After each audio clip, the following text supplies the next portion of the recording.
What We Do in the Shadow Season 6 Episode 6, Laszlo's Father.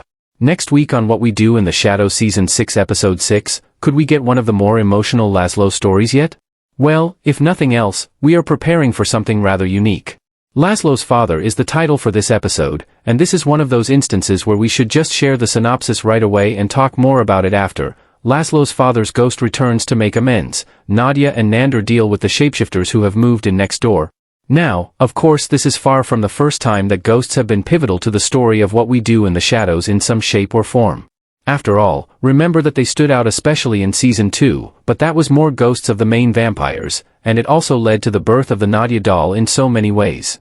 This is a chance where we will actually get a chance to see closure for someone tied to Matt Berry's character, but how in the world will that work? As for the whole shapeshifter story, we honestly don't expect anything here other than silly fun, and honestly, that's okay. This is not one of those series that really needs to do something more than that a lot of the time.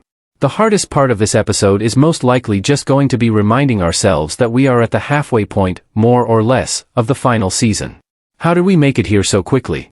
Well, of course a part of that is tied to FX giving us the first 3 episodes all at once, and over the course of one night. We loved it at the time, but it is bringing us the endgame faster now.